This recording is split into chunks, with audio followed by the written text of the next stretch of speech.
κεφάλι τη ζώνη ασφαλείας και απόλαυσε το.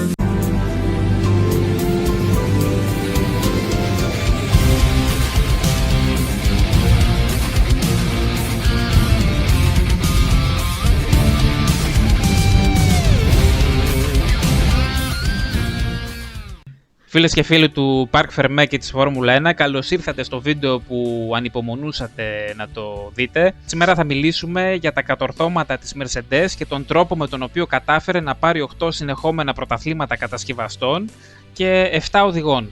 Μαζί θα δούμε τα πάντα για τα τελευταία χρόνια που είχαμε τη χαρά να βλέπουμε τη Mercedes να νικάει και θα τα σχολιάσουμε με τους Παναγιώτη και Γιώργο. Καλησπέρα Παναγιώτη, καλησπέρα Σωτήρη, καλησπέρα στους φίλους που θα μας παρακολουθήσουν. Καλησπέρα παιδιά. Μία ακόμα δίκη στο Parc Fermé ξεκινάει σήμερα. Σήμερα το θέμα μας είναι οι στημένοι αγώνες. Συγγνώμη, δεν είναι οι στημένοι αγώνες. Είναι η ιστορία γύρω από την Mercedes τα τελευταία χρόνια, γύρω από την πορεία της στον χώρο της Φόρμουλα 1. Πριν ξεκινήσουμε, Γιώργο και Σωτήρη, θα ήθελα να δηλώσω πως διαχωρίζω τη θέση μου από αυτά που θα ακουστούν. Διαχωρίζω πιθανότητα τη θέση μου και από αυτά που ίδιος θα πω, ούτως ώστε να μην παρεξηγηθώ σε μελλοντικούς σκοπούς. Προφυλάσσει ανώτατου ο Παναγιώτης. Εγώ, να ξέρετε, έχω έρθει με όλη την ετοιμασία του δικαστή, περούκα και όλα καλά. Και όχι μόνο αυτό. Θα σας κάνω απόψε. Το βίντεο λοιπόν αυτό δεν θα χρειαστεί να το προωθήσουμε εμείς στα social media του καναλιού μας, γιατί θα το κάνετε εσείς οι ίδιοι. Θα το αναδημοσιεύσετε στα γκρουπάκια του Facebook και θα το στείλετε στους φίλους σας για να τους ταπώσετε. Θα είναι τόσο καλό. Ήταν αυτό που έπρεπε να... Σωτήρη, θα πούμε αλήθεια σήμερα ή θα βγάλουμε μένος απέναντι σε μια συγκεκριμένη ομάδα που κατά κάποιους την έχουμε κακοχαρακτηρίσει ούκο λίγες φορές? Η άποψή μου, Παναγιώτη, είναι ότι αυτοί που λένε, που γράφουν αυτά τα σχόλια, αυτοί εκφράζουν μένος και hate προς το δικό μας του κανάλι. Η άποψη δική μου είναι ότι αν δεν τα λέγαμε αυτά, δεν θα ήμασταν αντικειμενικοί. Πολύ σωστά. Πάρα πολύ σωστά. Ευχαριστώ. Και Παναγιώτη, μου έδωσες την ευκαιρία με το σχόλιο σου να πω και να προλάβω βασικά κάποια σχόλια που σίγουρα είναι 100% ότι θα γραφτούν κάτω από το βίντεο μας. Τι θα λένε αυτά τα σχόλια? Θα μας πούνε, ρε παιδιά, ωραία τα είπατε, αλλά είστε σίγουροι, ουσιαστικά τι μας λέτε τώρα, ότι για αυτούς τους λόγους η Mercedes κατάφερε και είχε αυτή την επιτυχία? Δεν ήταν μια καλή ομάδα? Ο Λούις, ο Χάμιλτον και ο Ρόσμπεργκ δεν ήταν οι καλοί οδηγοί? Η απάντησή μας, και θα το πούμε από τώρα αυτό, φυσικά και είναι μια πολύ καλή ομάδα η Mercedes, είναι αυτονόητο. Ωστόσο, αν αυτοί οι παράγοντες δεν ίσχυαν, είμαστε παιδιά 100% σίγουροι ότι δεν θα παίρνανε τόσα πολλά πρωταθλήματα ούτε ο Λούις Χάμιλτον ούτε η Mercedes. Πολύ πιθανώς να παίρνανε 1 ή 2 ή 3, όχι 8. Περίπου τα μισά, ας πούμε. Γιατί χρόνια, η παραμικρή λεπτομέρεια σε αυτό το άθλημα μετράει. Ναι, σίγουρα. Όταν παρόλο που μπορεί να έχει το τέλειο αυτοκίνητο, τον τέλειο οδηγό, την τέλεια ομάδα σε οργάνωση, όταν σε σπρώχνουν και λίγο, είναι κατόρθωμα να χάσεις. Σωτήρη και Γιώργο, όχι και την παραμικρή λεπτομέρεια, δεν μιλάμε για λεπτομέρειες, εδώ μιλάμε για κραυγαλαία πράγματα. Τα πράγματα δεν είναι καλά. Καλό θα ήταν να ξεκινήσουμε από τα τωρινά. Αυτά που θα πούμε έχουν επέκταση και στο παρόν και στο μέλλον, παιδιά. Οπότε ξεκινάμε από τις αλλαγές που έγιναν μέσα στη χρονιά, βασικά που θα γίνουν σε 5 ημέρες στο Grand Prix του Βελγίου, στο Spa, όπου έχουμε αλλαγές στη μέτρηση της ευκαμψίας των πατωμάτων.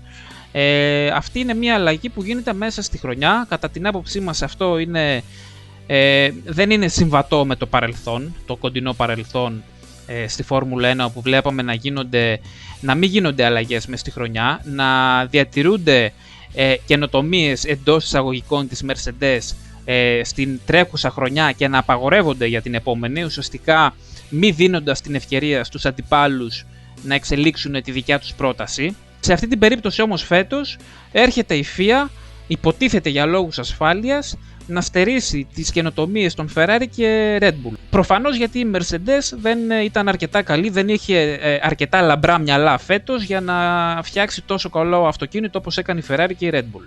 Πιο συγκεκριμένα λοιπόν, τα ευλίγιστα πατώματα έχουν το πλεονέκτημα ότι μειώνουν την απόσταση του πατώματος από το έδαφος, προσφέροντας με αυτόν τον τρόπο περισσότερη κάθετη δύναμη λόγω του ground effect. Ταυτόχρονα όμως, αν δεν γνωρίζεις πώς να αντιμετωπίσεις το proposing, πιθανώς να προκαλέσουν περισσότερο proposing, γιατί ακριβώς μειώνεται η απόσταση από το έδαφος.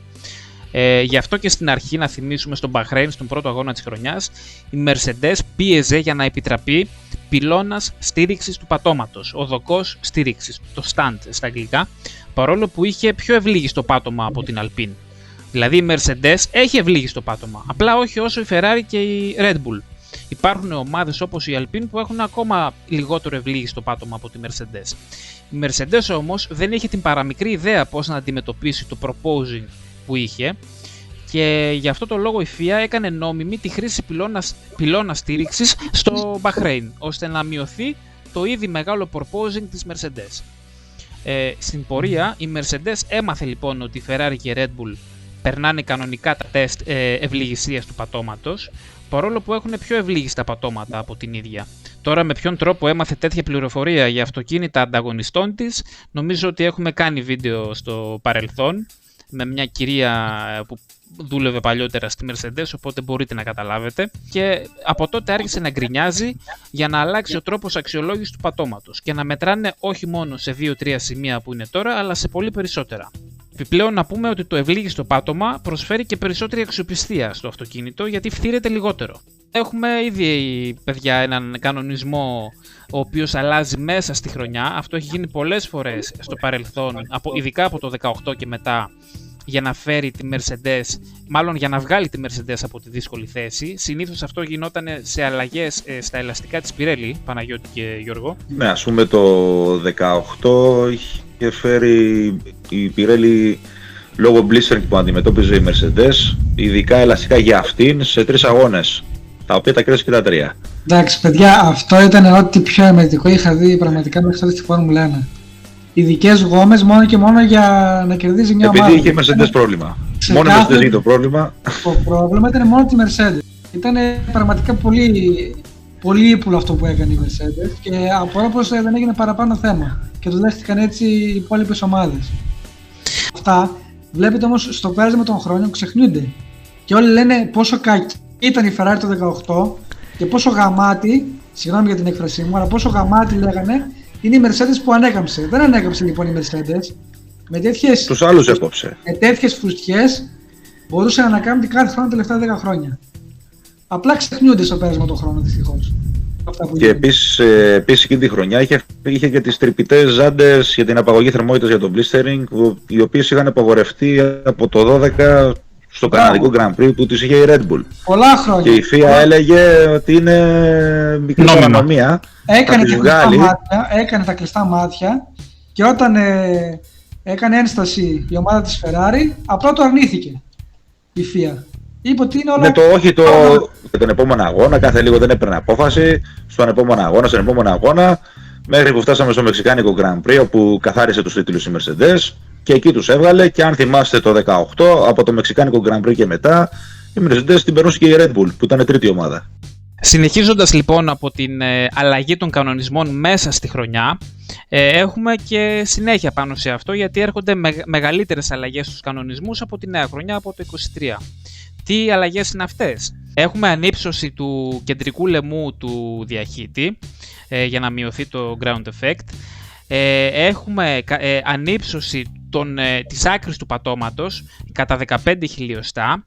Εδώ υπήρξε ένας συμβιβασμός μεταξύ των ομάδων. Η Mercedes πίεζε για 25 χιλιοστά και τελικά συμβιβάστηκαν στα 15. Και έχουμε και επιπλέον περιορισμό στην ευληγησία του πατώματος. Από του χρόνου το πάτωμα επιτρέπεται να κάμπτεται κατά 5 χιλιοστά, είτε δέχεται πάνω είτε από κάτω, 250 νιούτον, ενώ μέχρι τώρα το 22 αυτό ήταν 8 χιλιοστά για την από πάνω πλευρά και 12 για την από κάτω. Η άποψή μας εδώ στο Parc Fermé, Παναγιώτη και Γιώργο, είναι ότι δεν υπάρχει λόγος να εισαχθούν αυτοί οι κανονισμοί από το 2023. Για ποιο λόγο? Γιατί οι περισσότερες ομάδες πλέον, έχουμε Αύγουστο μήνα, σχεδόν Σεπτέμβριο, το έχουν λύσει το πρόβλημα του proposing λίγο πολύ, το έχουν περιορίσει πολύ και από το Βέλγιο και μετά θα υπάρχει και επιπλέον έλεγχος για αυτό. Επομένως είναι νομίζω ηλίων φαϊνότερο ότι όλο αυτό για το 23 ειδικά γίνεται για τη Mercedes. Είναι πολιτικό το θέμα, δεν είναι θέμα υγείας όπως θέλει να μας πει ο Χάμιλτον και το αφεντικό του ο Τότο, αλλά όλες οι ομάδες είναι και εναντίον των αλλαγών αυτών. Εκτός από τη Mercedes και που φοράνε κινητήρα με Mercedes, όπως είναι η Aston Martin και η Williams.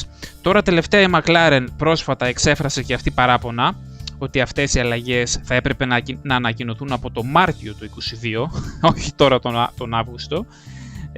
Αυτό ίσως να σημαίνει ότι θέλει να απογαλακτιστεί πιθανώς από τη Mercedes και να προσβλέπει σε μια συμμαχία με την Porsche ενδεχομένως. Σωτήρη, αν νοιάζονταν πραγματικά υπεύθυνοι στη Φόρμουλα 1 για την υγεία των πιλότων, δεν θα απαγόρευαν τη λύση των Ferrari και Red Bull για εύκολα τα πατώματα. Γιατί ουσιαστικά με αυτόν τον τρόπο επιδεινώνουν το proposing. Μπράβο. Απλά ήταν κάτι το οποίο δεν βόλευε τη Mercedes. Απλά δεν θα τους πιάσει η Mercedes, απλά είναι. Δεν είναι... Άμα να της πει κάνε και εσύ τέτοιο πάτωμα, να μην έχεις proposing. Σωστά. Το πρόβλημα είναι ότι η Mercedes δεν γνωρίζει πώς να εκμεταλλευτεί ένα ευλίγιστο πάτωμα και αυτό που γίνεται τώρα είναι αντί να μειώσουν το proposing και να ανακουφίσουν την πλάτη του Hamilton, ουσιαστικά δημιουργούν proposing σε άλλες ομάδες. Παιδιά, τώρα τι λέμε για θέματα ασφαλείας, τώρα για τον Hamilton. Δεν θυμάμαι, νομίζω ήταν ή το 17 ή το 18, μάλλον το 17 θυμάμαι. Ήταν σε μια συνέντευξη τύπου που έχω ανεβάσει και στο YouTube το επίσημο κανάλι της Φόρμουλα 1 από τις συζητήσεις των οδηγών στα free practice της Παρασκευής, που υποτίθεται είχε κάνει θέμα ο Χάμιλτον τότε, που μετά από ένα τρακάρισμα που είχε στη Μαλαισία ο Φέτελ είχε αφαιρέσει και είχε πάρει μαζί το τιμόνι του μονοθεσίου, με αποτέλεσμα να μην μπορούσαν οι υπεύθυνοι ασφαλείας της πίστης να το απομακρύνουν.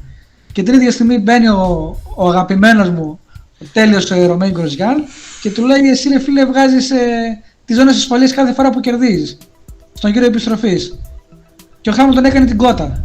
Δηλαδή, όποτε μας συμφέρει υπάρχουν και τίθενται θέματα ασφαλείας, όποτε δεν μας συμφέρει όμως είναι αντρικό το άθλημα. Όπως το ίδιο λέγαμε, γινόταν και με τα σκουλαρία και με τα υπόλοιπα που φοράει ο Χάμιλτον και οι άλλοι οδηγοί.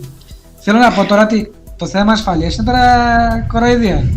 Δεν πιστεύω ότι κανένας σοβαρός άνθρωπος θεωρεί ότι όλες αυτές οι αλλαγές γίνονται για την ασφάλεια των οδηγών. Μα μια ομάδα αντιμετωπίζει πρόβλημα. Δεν γίνεται δηλαδή να πάνε να τα χαλάσουν όλοι τα αυτοκίνητά τους επειδή μια ομάδα έχει πρόβλημα. Ας μην τρέξει. Οπότε, παιδιά, νομίζω ότι έχει έρθει η ώρα να περάσουμε στο κυρίως θέμα του βίντεο, που είναι η ανασκόπηση της τελευταίας δεκαετίας, για να δούμε τον τρόπο με τον οποίο κατάφερε αυτή την τεράστια επιτυχία αυτή η ομάδα. Ξεκινάμε από τον πυρήνα της επιτυχίας, που δεν είναι άλλος από τους κινητήρες, από τους γερμανικούς.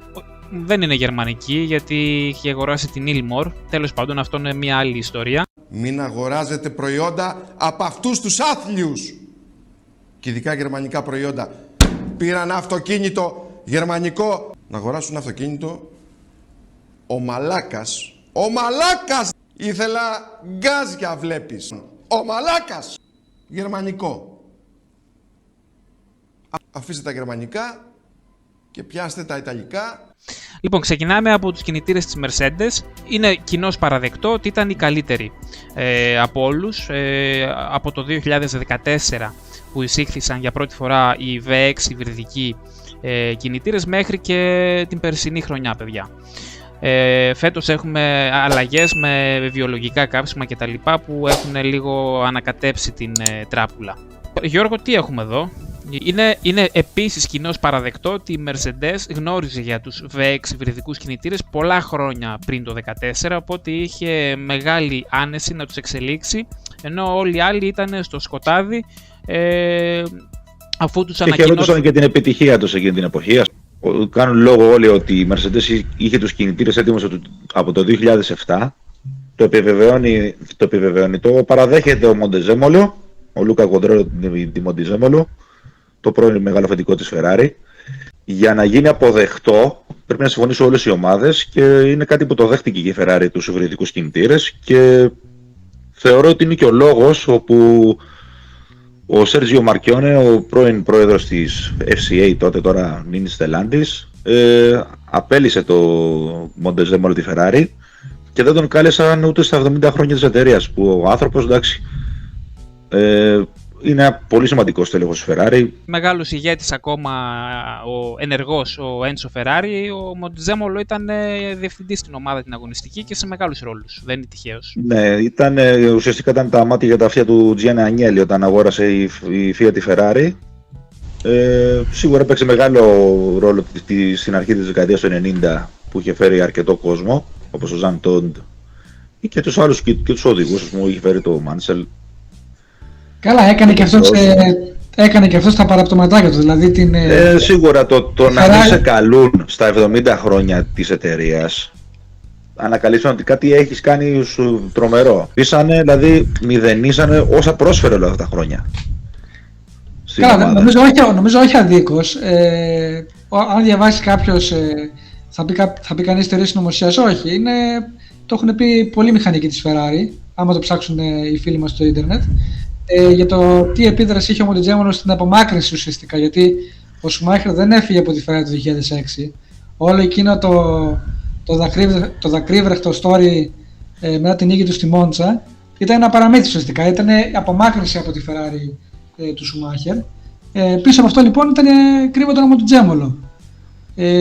Και γενικότερα το πώς διαλύθηκε εκείνη η ομάδα, το τι σχέση είχε ο Μοντεζέμολο με τον Ζαν Τόντ και τον Ρος Μπρον, ήταν γιατί από μια ομάδα μεγάλη τότε, όπως η Ferrari του 2003, 2004, 2005, 2006. Και το μέχρι το 7 και το 8 πήρε πρωταθλήματα κατασκευασών. Ναι, κατέντησε σε αυτό το τραγέλαφο που είναι σήμερα. Άλλωστε, παιδιά, είναι γνωστό ότι ο νούμερο ένα λόγος που καταστρέφονται εταιρείες, ομάδες ή τελικά αποτυγχάνουν projects, ποιος είναι? Ο εγωισμός των ανθρώπων. Σίγουρα.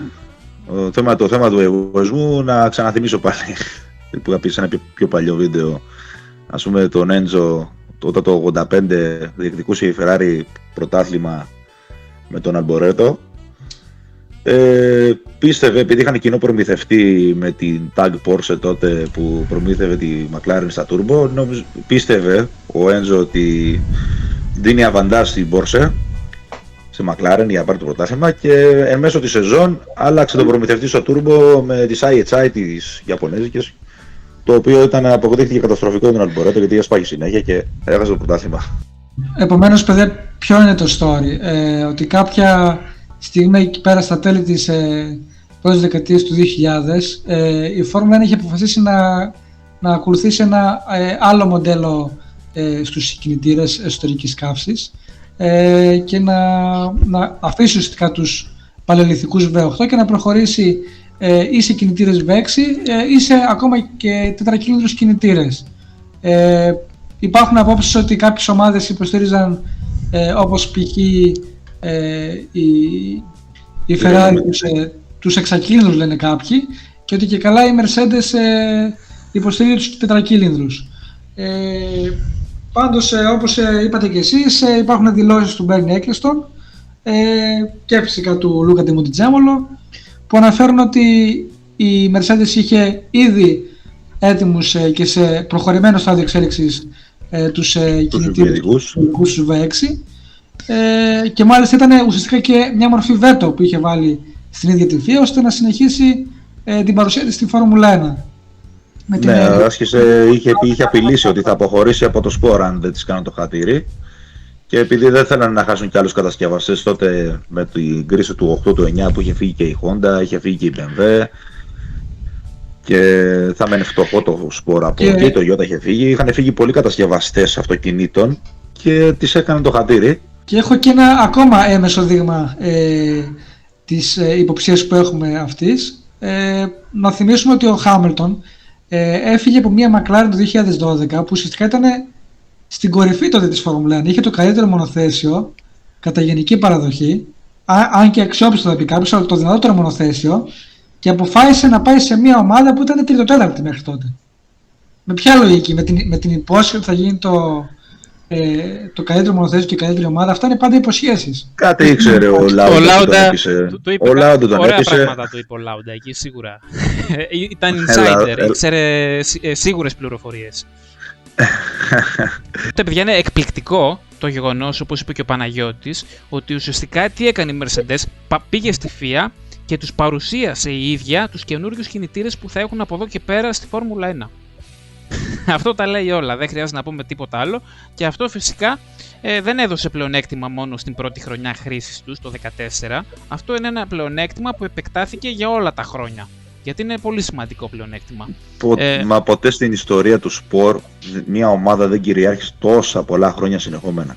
Δηλαδή υπήρξε, δηλαδή να είναι σχεδόν ανίκητο. Δηλαδή δεν μπορούμε να πούμε, εντάξει, μπορεί να έχει ένα μικρό ανταγωνισμό από τη Ferrari το 17 και το 18 και ας πούμε και το 21 ας πούμε, που είχε από τη Red Bull, αλλά τόσο δυνατό αμάξι, ας πούμε κάποιοι θα πούνε τώρα και ναι, και η Ferrari δεν πήρε 6 συνεχόμενα, ναι, αλλά υπήρχαν χρονιές, ας πούμε το 2000 ήταν κλειστό, όπως και το 99 ήταν πολύ κλειστή η μάχη με τη McLaren. Όπως και το 3.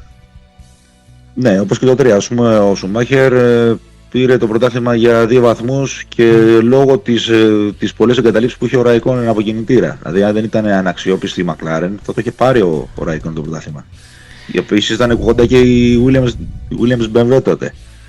Ναι, καμιά σχέση, Γιώργο, με αυτό που είδαμε με τον Χάμιλτον και τον Ρόσμπεργκ που παίρνανε τα πρωταθλήματα σαν καραμέλες. Σαν ας πούμε όπως η McLaren το 88. Δηλαδή ας πούμε όπως και η McLaren τότε ας πούμε ήταν 2 χρόνια, μετά ο ανταγωνισμός επλησίαζε. Τώρα 8 χρόνια χωρίς ανταγωνισμό. Δεν έχει ξαναγίνει ποτέ αυτό.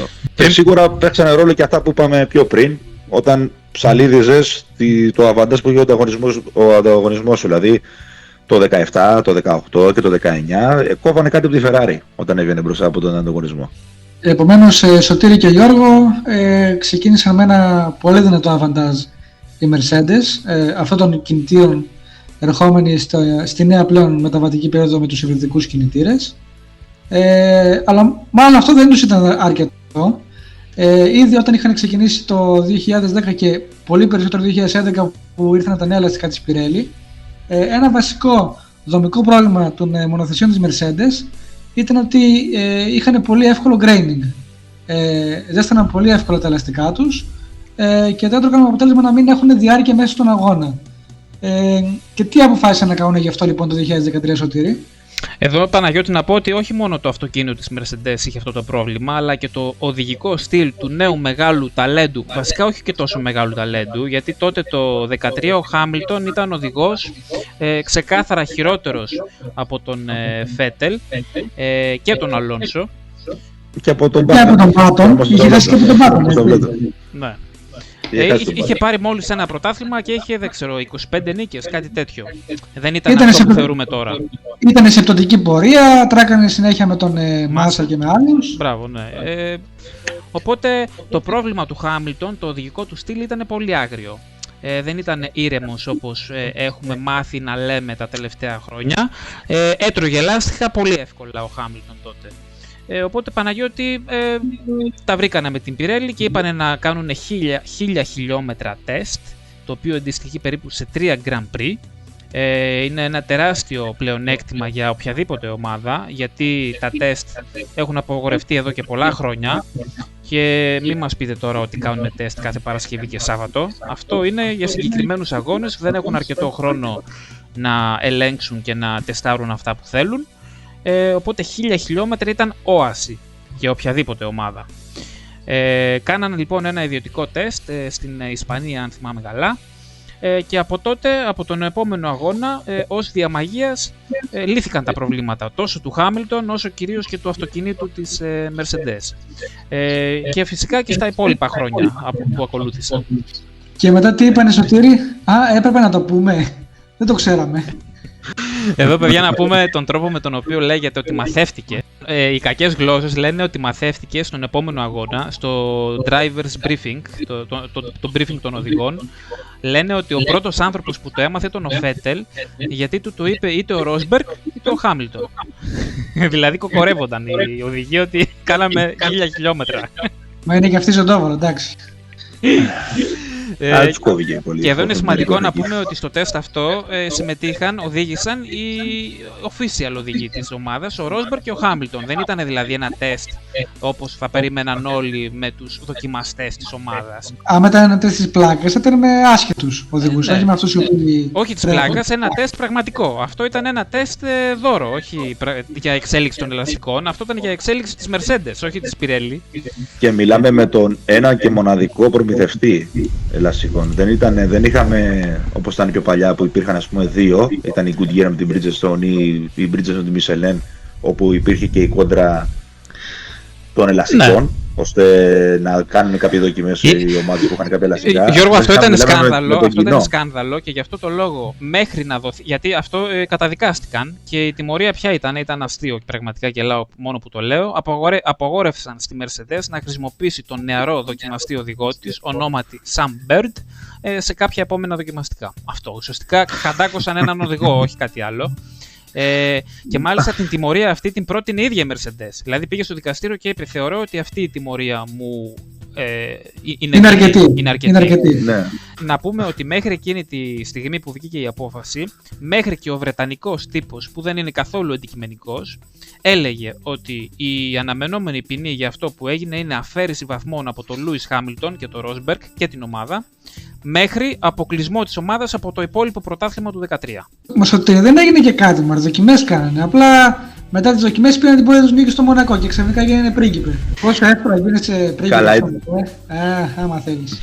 Εδώ, παιδιά, να πούμε ότι είναι αυτονόητο όταν έχεις να κάνεις 1000 χιλιόμετρα ότι δεν ευνοήθηκε μόνο η κατανόηση της ομάδας για τα ελαστικά που θα έτρεχαν στα επόμενα χρόνια, αλλά έκαναν δοκιμές και στο αεροδυναμικό κομμάτι.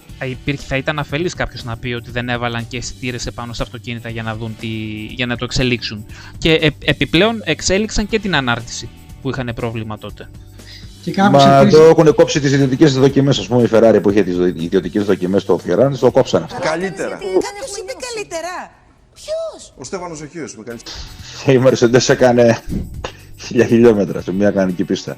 Ή κάποιος ακόμα πιο κακεντρεχής θα έλεγε ότι όχι μόνο προσαρμόστηκε το μονοθέσιο της Mercedes στα ελαστικά της Pirelli, αλλά πολύ πιθανόν και η ίδια η Pirelli να προσάρμοσε τις γόμες που θα έφανε πάνω στην τακτική της Mercedes. Μην ξεχνάμε τώρα κιόλας πόσες χρονιές έχουν γίνει αλλαγές στις τεχνικές διρεκτίβες σχετικά με τις πιέσεις των ελαστικών, που όλο στοιχείως πάντα ευνοούν τη Mercedes.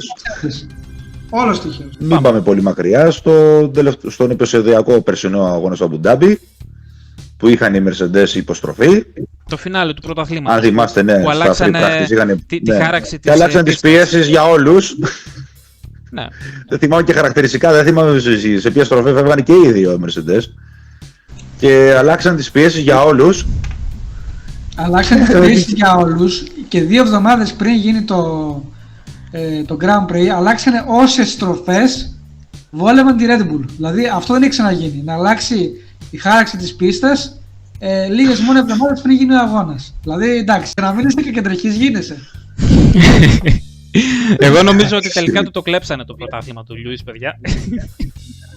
Άμα έγινε, καλά του κάνανε. Καλύτερα. Κάποιος είπε καλύτερα. Συνεχίζοντας λοιπόν για τους κινητήρες, δεν τελειώσαμε, έχουμε να σας πούμε για το θέμα των κινητήρων. Και πριν συνεχίσουμε στο θέμα αυτόν, εδώ να πω τη δικιά μου προσωπική γνώμη, πώς νιώθω σήμερα που γράφουμε το βίντεο. Νιώθω ότι αυτή τη στιγμή ζούμε ξανά μια επανάληψη των γεγονότων πριν από 12-13 χρόνια. Μόνο που τώρα πρωταγωνιστής είναι η Porsche. Πολύ περιληπτικά και θα κάνουμε άλλο βίντεο για αυτό. Η Porsche μπαίνει το 2026 στη Φόρμουλα 1 με έναν όρο, ας πούμε, αυτόν τουλάχιστον γνωρίζουμε εμείς αυτή τη στιγμή, να καταργηθεί το MGUH. Το MGUH είναι μια φοβερή τεχνολογία η οποία ουσιαστικά τι κάνει, μετατρέπει την παραπανήσια ενέργεια, κινητική ενέργεια του turbo, της φτερετούς του turbo, σε θερμική ενέργεια. Ουσιαστικά αυτή είναι θερμική ενέργεια και τη μετατρέπει, την αποθηκεύει στις μπαταρίες. Αλλά επειδή η Porsche δεν έχει εμπειρία και τεχνογνωσία πάνω σε αυτό, γιατί χρησιμοποιείται από ό,τι ξέρω μόνο στη Φόρμουλα 1, όχι στους αγώνες αντοχής, δεν ήθελε να βρεθεί σε μειονεκτική θέση έναντι της Ferrari, της Mercedes, της Renault και της Honda, και είπε θα μπω μόνο αν απλοποιηθούν οι κινητήρες. Επιπλέον να πούμε εδώ ότι ουσιαστικά και η επιχειρηματολογία περί οικολογίας και λιγότερων ρήπων μπαίνει κάτω από το χαλάκι, γιατί αυτή η τεχνολογία μειώνει την κατανάλωση καυσίμου. Τώρα που δεν θα υπάρχει, η κατανάλωση θα είναι αυξημένη. Αλλά θέλουμε την Porsche στη Φόρμουλα 1. Μένει λοιπόν να δούμε αν θα δούμε κάποια επανάληψη.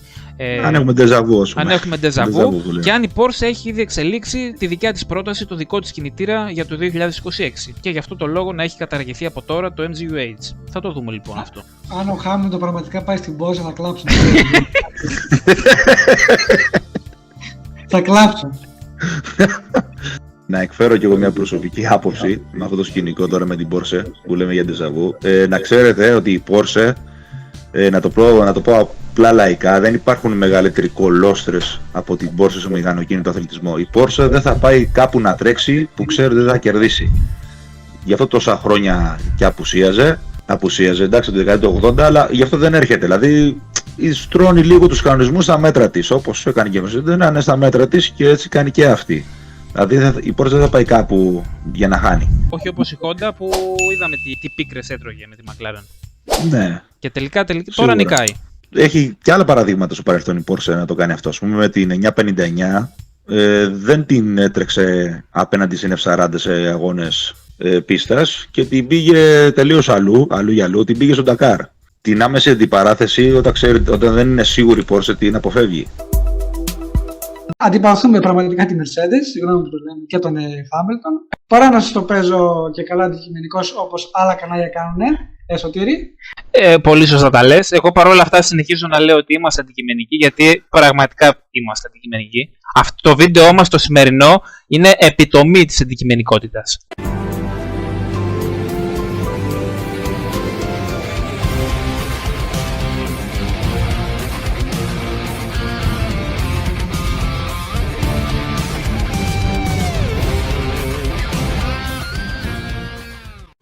Οπότε παιδιά, επόμενη καινοτομία της Mercedes που την έφερε στα 8 πρωταθλήματα ήταν τα Party Modes, τα οποία τελικά καταργήθηκαν το 2020.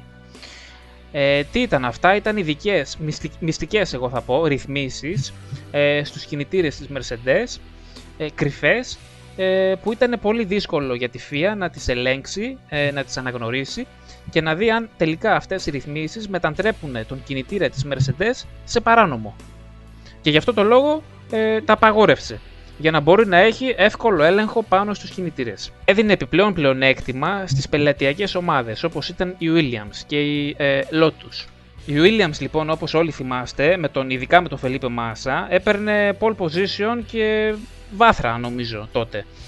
Για ποιο λόγο? Γιατί είχε κινητήρες Mercedes.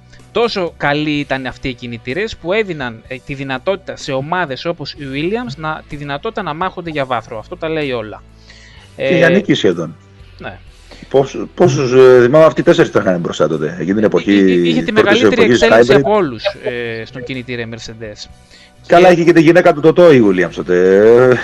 Μπορεί να τους είδωσε κάνα ραμπασάκι περίεργο. Όχι μόνο αυτό, αλλά η Mercedes παραβίαζε τον κανόνα για προμήθεια ίδιων κινητήρων στους πελάτες της. Για ποιο λόγο το λέω αυτό?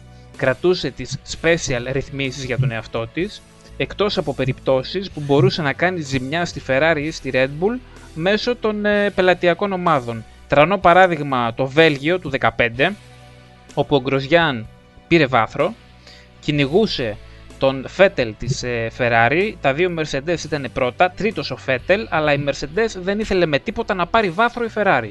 Οπότε επικοινώνησε με τους μηχανικούς στη Lotus, του δώσανε κάποια ειδική ρύθμιση, μεταμόρφωσε τη Lotus, για πρώτη φορά είχε τέτοιο αυτοκίνητο στα χέρια του Γκροζιάν, σύμφωνα με τα δικά του λόγια και δεν είχε ξανά ποτέ. Όταν έχεις περισσότερα άλογα έχεις και περισσότερο downforce, οπότε περισσότερο κράτημα.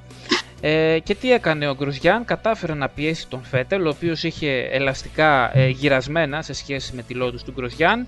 Οπότε κλατάρισαν και ένα ελαστικό του Φέτελ και πήρε βάθρο ο Γκροζιάν με μια μυστική ρύθμιση που δόθηκε από τη Mercedes κατά τη διάρκεια του αγώνα του Βελγίου. Και τελικά, παιδιά, όσες φορές και αν από τη Lotus ζήτησαν αυτή τη ρύθμιση από τη Mercedes, δεν την ξαναείδανε. Είπαν ότι ήταν κάτι ειδικό για το Βέλγιο κτλ. Και φυσικά ότι έφερε όσο και αυτό το party mode ήταν καινοτομία. Άμα το φέρνει κανένας άλλος, σου λέει κόφτω. Το 2020 το κόψανε και το είχαν από το 2014. Ναι, γιατί το είχαν εξελίξει και οι άλλοι το party mode.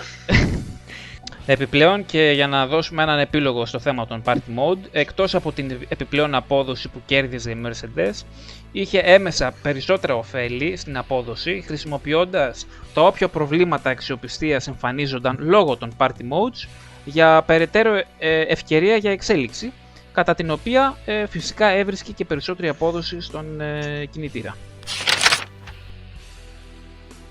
Επόμενη καινοτομία, παιδιά, της Mercedes ήταν το διπλό DRS. Είμαι σίγουρος ότι οι περισσότεροι δεν θα το ξέρετε αυτό, αλλά είναι γεγονός. Αυτό έγινε το 12. Θέλετε λίγο, παιδιά, Γιώργο και Παναγιώτη, να τα πάρουμε από την αρχή τα πράγματα, να εξηγήσουμε λίγο στον κόσμο τι είναι το διπλό DRS και πού βασίστηκε. Πάμε να τους ανοίξουμε λίγο τα μάτια. Όλα λοιπόν ξεκίνησαν το 2010. Με το F-Duct, το οποίο νομίζω οι περισσότεροι το ξέρουν αυτό, ήταν ένας αερογωγός πάνω στο κορμί της McLaren. Γιατί πήρε το όνομα αυτό, το F? Το F βγαίνει από το Vodafone, από το γράμμα F στη λέξη Vodafone, γιατί αυτοί οι οποίοι ήταν πάνω στο F της χορηγίας της Vodafone πάνω στη McLaren. Πώς λειτουργούσε λοιπόν το F-Duct? Ο οδηγός, είτε αρχικά με το πόδι του, είτε στη συνέχεια με τον αγκώνα του, έκλεινε η οποία βρισκόταν μέσα στο cockpit, με αποτέλεσμα ο αέρας που έμπαινε στο αυτοκίνητο από το σημείο F της Vodafone να ανακατευθύνεται στην πίσω αεροτομή και ουσιαστικά εκεί τι να κάνει, να προσκρούει πάνω στην κανονική ροή του αέρα, να την εκτρέπει και ουσιαστικά να στολάρει την αεροτομή, δηλαδή να μειώνεται η αεροδυναμική αντίσταση που δημιουργείται πάνω στην αεροτομή και να κερδίζει πολλά χιλιόμετρα σε τελική ταχύτητα. Ουσιαστικά ένα DRS, ας μου επιτραπεί ο όρος, αυτό κάνει και το DRS. Αυτό λοιπόν απαγορεύτηκε την επόμενη χρονιά, γιατί υιοθετήθηκε το ενεργό DRS που όλοι ξέρουμε όλα αυτά τα χρόνια, από το 2011. Το W-Duct ήταν ένα σύστημα που ερευνήθηκε από τη Mercedes, παιδιά. Ήταν ένα πολύ απλό, πιο απλό σύστημα από το F-Duct. Εδώ να πω ότι το F-Duct το χρησιμοποίησαν τελικά και άλλες ομάδες, όχι μόνο McLaren. Αλλά το W-Duct ήταν ένα πολύ απλό παθητικό σύστημα, δεν απαιτούσε τη συμμετοχή του οδηγού. Ουσιαστικά αυτό μείωνε την αεροδυναμική αντίσταση στην μπροστινή αεροτομή από μια ταχύτητα του αυτοκινήτου και πάνω.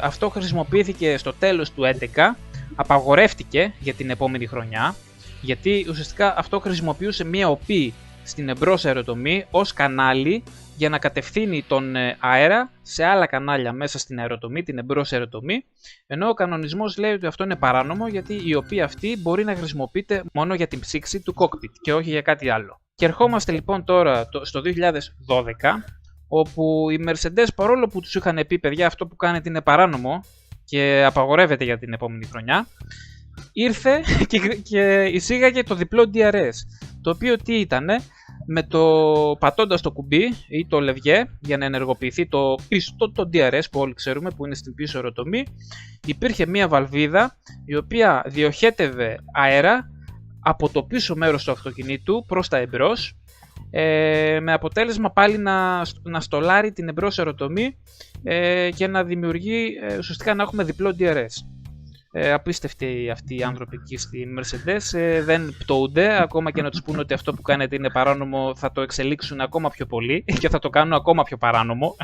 Απίστευτη η επιβατικότητα των μηχανικών της Mercedes, ότι. Και δεν ήταν η πρώτη φορά. Να θυμίσουμε επίσης, τώρα που είπες για το WDRS, το σύστημα Freak. Δεν ξέρω ποιοι το θυμάστε και πώς το θυμάστε. Το Freak λοιπόν ήταν ένα σύστημα το οποίο είχε εξελίξει ως επιτοπλίστων η Mercedes και είχε απαγορευτεί κάπου, αν θυμάμαι καλά, στα μέσα του 2014. Και τι ήταν ουσιαστικά? Ήταν μια σύνδεση με υδραυλικό σύστημα της εμπρός και της οπίσης ανάρτησης. Που παρόλο την απαγόρευση που είχε γίνει το 2014, η Mercedes συνέχισε και το 2015 και το 2016 με ένα κάπως διαφορετικό σύστημα, αλλά κατ' ουσίαν το ίδιο, να εκμεταλλεύεται αυτή τη λογική και να μπορεί να έχει καλύτερη διαχείριση ελαστικών και να κερδίζει πιο εύκολα τους αγώνες. Οπότε 15 και 16 συνέχισε να έχει πλεονέκτημα παρά το ότι είχε κριθεί παράνομο το σύστημα. Εντάξει, αυτή είναι η λογική των τελευταίων 10 χρόνων. Παρουσιάζω κάτι, η FIA το κρίνει παράνομο, δεν σε τιμωρώ γι' αυτό, αλλά μπορεί να κάνεις μια παραλλαγή αυτού και να το συνεχίσει να το έχεις για τα επόμενα χρόνια. Αλλά μην το κάνει κανένας άλλος. Έγινε και με το Freak και σε ακόμα χειρότερο βαθμό έγινε φυσικά με το γνωστό DAS, το οποίο όχι μόνο δεν το απαγόρευσαν εκείνη τη στιγμή, είπαν ότι μπορεί η Mercedes να το χρησιμοποιεί για την τρέχουσα χρονιά.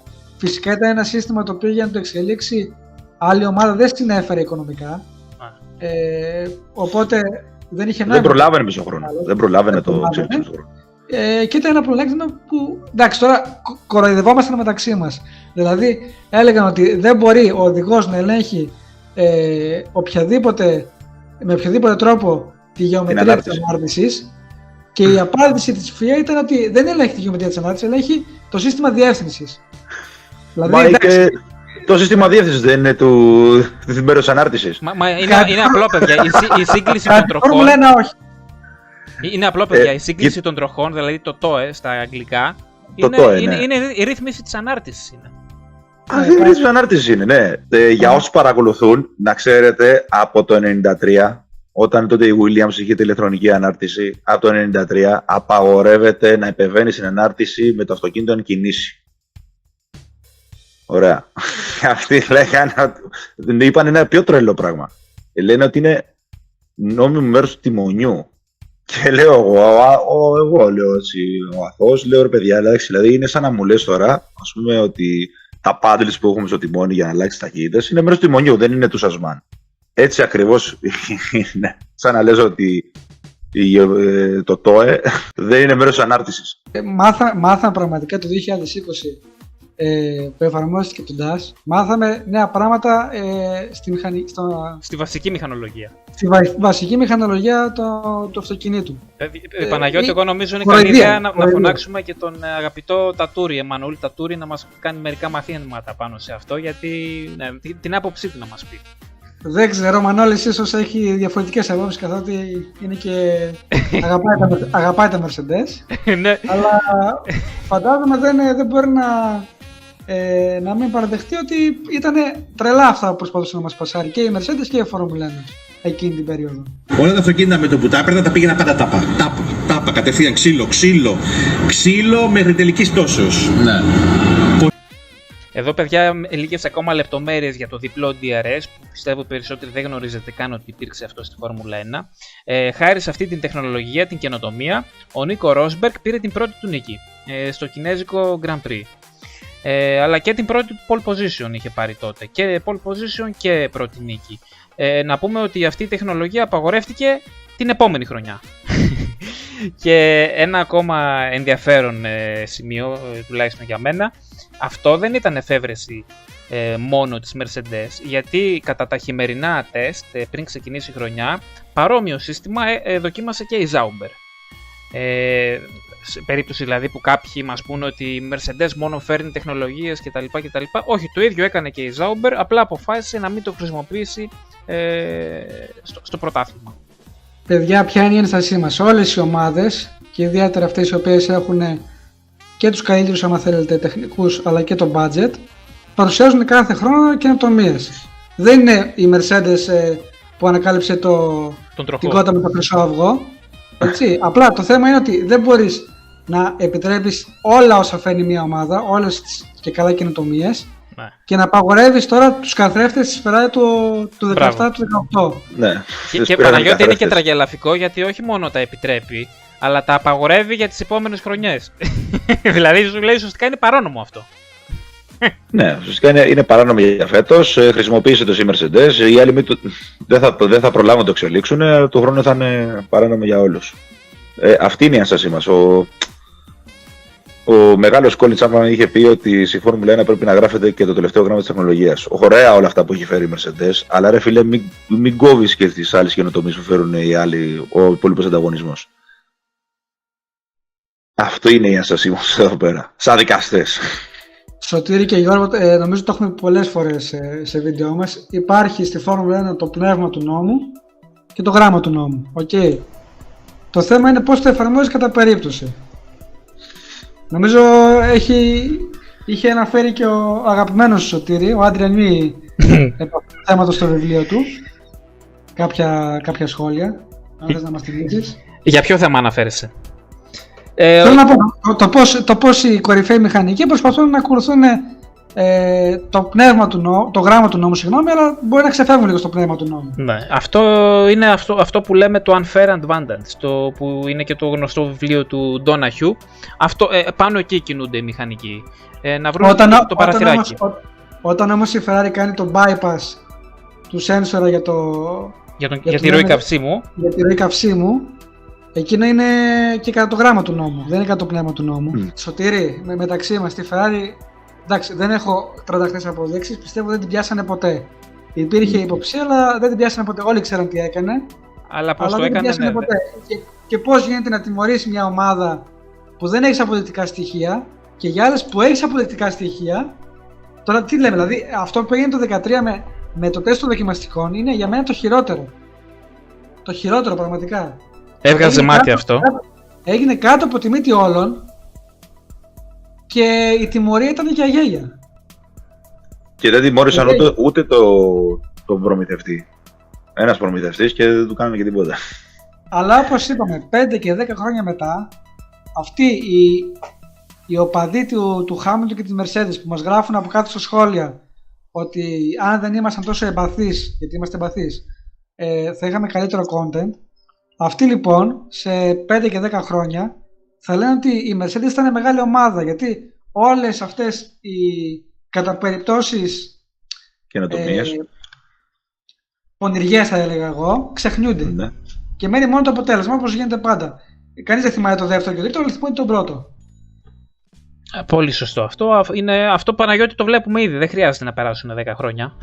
Τα 10 χρόνια ήδη. Όχι, ξεστή. Το θέμα είναι ότι δεν κάνανε. Πώς να σου πω, ας πούμε, τι έγινε, ας πούμε, όλα αυτά τα 10 χρόνια.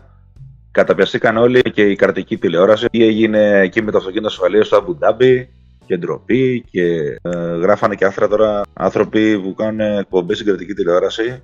Ότι ήταν ντροπή για το άθλημα και έτσι. Με συγχωρείτε, φίλε, τόσα χρόνια αυτά δεν τα βλέπατε. Δεν τα βλέπατε τι κάνουνε. Παιδιά, τι λέμε τώρα. Γενικά όλοι θα ξέρουμε πόσο μίσο έχει φάει ο Σουμάχερ, ας πούμε, για τα χρόνια του στη Ferrari, που και καλά υποσκέλιζε τον Μπαρικέλο.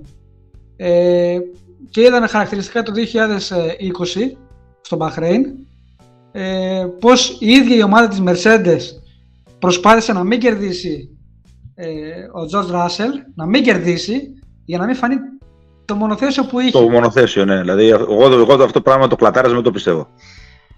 Δηλαδή, αυτά που κάνανε εκεί τη μέρα, δηλαδή, ήταν απίστευτα που γίνανε. Αλλά και αυτό είδατε ξεχάστηκε. Παναγιώτη, έκανες πολύ καλά. Έκανες πολύ καλά που ανέφερες το Σουμάχερ. Γιατί πρέπει να θυμίσουμε τι λέγανε τότε οι Βρετανοί, ο βρετανικός τύπος για το Σουμάχερ. Και το πώς κερδίζει, και έχουμε βαρεθεί, λέγανε, και να βλέπουμε το Σουμάχερ να κερδίζει. Και αυτά τα λέγανε και οι οπαδοί της Μακλάρεν. Νομίζω ότι τώρα είναι λογικό να λέγονται και για τη Mercedes αυτά. Δηλαδή, σίγουρα. Όταν λοιπόν δεν ανέχονται εύλογη κριτική στο Lewis Hamilton και στη Mercedes, τη στιγμή που υπάρχουν αποδεδειγμένα στοιχεία για το πώς η Mercedes οδηγήθηκε στους 8 συνεχόμενους τίτλους, είναι άδικο. Παιδιά, συγγνώμη, να προσθέσουμε και κάτι ακόμα, γιατί όσοι λένε ότι ναι, η Mercedes είχε χρόνια κυριαρχίας όπως είχε και η Ferrari, ξεχνάνε μια πολύ ειδοποιώ διαφορά. Όταν η Ferrari κυριαρχούσε, οι δοκιμές ήταν ελεύθερες. Και φυσικά η Ferrari είχε και τεράστιο budget για να κάνει συνεχόμενες δοκιμές και είχε και τη στήριξη της Bridgestone. Δηλαδή ουσιαστικά εξέλιξε τα λάθη της Bridgestone. Θα πει κανείς, ούτε αυτό είναι και πολύ fair. Αλλά τότε ήταν και Goodyear. Τότε ήταν και η Goodyear. Είναι στο πνεύμα των κανονισμών. Δηλαδή είχαν παραπάνω λεφτά, είχαν άπειρο χρόνο για να εξελίξουν το μονοθέσιο. Είχαν και ιδιωτική πίστα η Ferrari. Και το κάνανε, γι' αυτό και το μονοθέσιο ήταν πολύ μπροστά από τους υπόλοιπους. Τώρα, σε μια εποχή που υποτίθεται οι δοκιμές είναι περιορισμένες και όλα γίνονται από simulators, Δεν μπορώ να πιστέψω ότι επί 8 συναπτά έτη μπορούσε η Mercedes, μόνο και μόνο έχοντας τους καλύτερους θεωρητικά μηχανικούς, να είναι συνέχεια στην κορυφή. Γιατί εντάξει, δεν είναι και οι άλλοι χάζοι τώρα. Τι λέμε, μην λέμε χαζομάρες. Ούτε στη Ferrari έχουν κακό δυναμικό, ούτε στην Red Bull. Τι λέμε τώρα. Παιδιά, όσοι είστε οπαδοί του Χάμιλτον και καλά κάνετε και μας ακούτε, θέλετε να μας πείτε τι έλεγε ο Λιούις Χάμιλτον για το Σουμάχερ, για την εποχή που πρωταγωνιστούσε ο Σουμάχερ. Για το Φέτελ έλεγε. Όχι, έλεγε και για το Σουμάχερ. Έλεγε ότι εγώ, λέει, δεν έβλεπα, σταμάτησα να βλέπω Φόρμουλα 1 τότε που κυριαρχούσε ο Σουμάχερ γιατί ήταν βαρετό. Ήτανε παιδάκι βέβαια τότε, αλλά έβλεπε Φόρμουλα 1.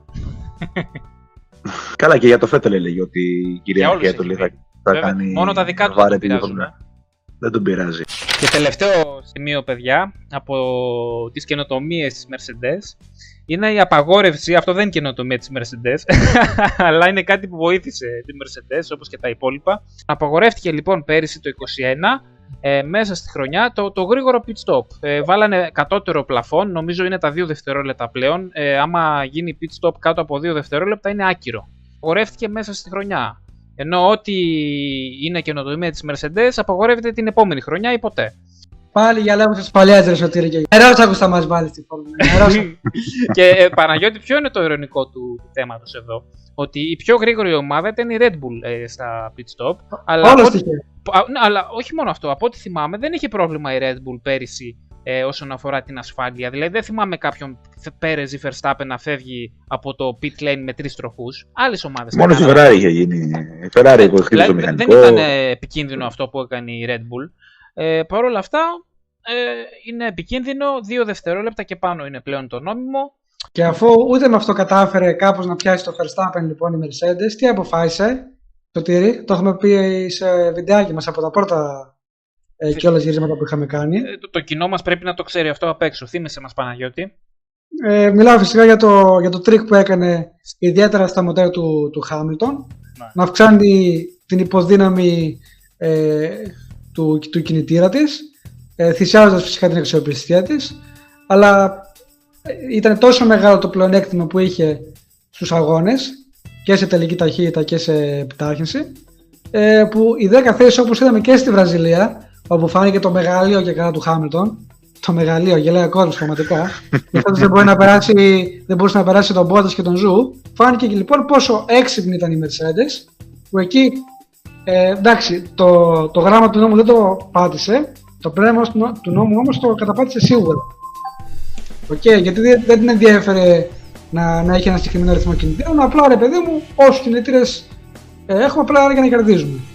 Βρήκε λοιπόν την άκρη η Mercedes, παρόλο που δεν είχε τη βοήθεια των party modes, κατάφερε και... Μιλάμε τελευταίους 5 αγώνες, τα Max ήταν σε θέμα ανταγωνισμού, θύμιζε το 20. Και ήταν κάτι που το είχε πει και εμέσως ο Μπότας, ότι δεν έχω το ίδιο μονοθέσιο με τον Χάμιλτον. Καλά, ο Λεκλέρ φέτος ούτε με αυτό δεν το είχε στη Μόντζα ο Μπότας, το είχε δοκιμάσει, το είχαν δοκιμάσει στο... Ναι, αλλά έσκασε νομίζω, δεν τερμάτισε. Δεν έσκασε, αλλά είχε βγει τρίτος, είχε ξεκινήσει τελευταίος. Ήταν φυσικά ο δοκιμαστής, έπρεπε να δοκιμάσει αν δουλεύει το... Ο Μπότας είχε προβλήματα αξιοπιστίας σε κάποιον αγώνα, όχι στη Μόντσα, το θυμάμαι, ναι, αλλά σε κάποιους, γιατί δεν το είχαν κάνει fine tuning ακόμα, είχε παραδώσει το πνεύμα. Τι να πούμε, πραγματικά θα μπορούσαμε να βρούμε 1002 ακόμα πράγματα και φυσικά πόσα ακόμα δεν είναι γνωστά. Τα δηλαδή που σας λέω εμείς είναι όσα είναι γνωστά ή όσα τέλος πάντων έχουν κάποια βάση έστω και ελάχιστη. Σίγουρα θα υπάρχουν πολύ περισσότερα από πίσω. Απλά είναι αυτό, είναι ότι είναι πάρα πολλά σε διάρκεια μιας δεκαετίας και φυσικά όταν κυριαρχείς με τέτοιο εμφατικό τρόπο, όλα αυτά αναγκαστικά βάζουν σε υποψίες στον μέσο θέατη και όχι μόνο. Αυτό ήταν λοιπόν το πολυπόθητο βίντεο που περιμένατε όλοι για τη Mercedes και την πορεία της τελευταίας δεκαετίας στη Φόρμουλα 1. Να τονίσω για μία ακόμη φορά ότι όλα αυτά είναι προσωπικές απόψεις που πιθανότητα να μην υιοθετήσω αύριο μεθαύριο ή παραμεθαύριο σε 10 μέρες. Αν ξαναρωτηθώ. Εντάξει, απλά αυτά τα λέμε για να ψαχτείτε λίγο κι εσείς, να δείτε τις πληροφορίες που σας λέμε, δεν είναι ότι τα έχουμε βγάλει από το μυαλό μας, γιατί είπαμε στο Park Fermé θέλουμε κυρίως να σκέφτεστε. Να μην πιστεύετε ότι ο κόσμος της Φόρμουλα 1 είναι πλασμένος με ερδοπέταλα και ότι όποιος κερδίζει πάντα είναι ο καλύτερος. Και επειδή αντιπαθούμε πραγματικά τη Mercedes, συγγνώμη που το λέμε, και τον Hamilton, Ναι, το αντιμάθαμε, ναι. Εγώ θεωρώ τον εαυτό μου πιο ειλικρινή όταν θα του λέω ποιον συμπαθώ και ποιον δεν συμπαθώ. Παρά να σας το παίζω και καλά αντικειμενικός όπως άλλα κανάλια κάνουνε, Σωτήρη. Πολύ σωστά τα λες. Εγώ παρόλα αυτά συνεχίζω να λέω ότι είμαστε αντικειμενικοί, γιατί πραγματικά είμαστε αντικειμενικοί. Αυτό το βίντεο μας το σημερινό είναι επιτομή της αντικειμενικότητας. Φυσικά και είναι επιτομή της αντικειμενικότητας, μα δεν κάνουμε τίποτα άλλο, παρουσιάζουμε στοιχεία. Στοιχεία παρουσιάζαμε, δεν είπαμε κάτι, όπως είπε και ο Παναγιώτης, δεν είπαμε κάτι που βάλουμε το μυαλό μας. Αυτά είναι καταγεγραμμένα. Απλά να το γκουγκλάρεις αυτό που σου είπαμε. Δεν ξέρω άμα θα δείξει και μερικά στο βίντεο. Θα πούνε κάποιοι αυτά είναι απόψεις και αυτά είναι και μερικά είναι και όχι γνώμες. Κατασκευάσματα. Είναι κατασκευάσματα που μπορεί να είναι και για πολιτικούς ή για άλλους σκοπούς. Οκ, εμείς τα καταθέτουμε όμως. Όποιος θέλει τα δέχεται, όποιος δεν θέλει δεν τα δέχεται. Όχι, αν είχε κάτι να μας αντικρούσει, καλοδεχούμενο. Έτσι, εννοείται. Και προτρέπουμε τον κόσμο να γράψει την άποψή του κάτω στα σχόλια. Μέχρι την επόμενη φορά λοιπόν, να είστε όλοι καλά.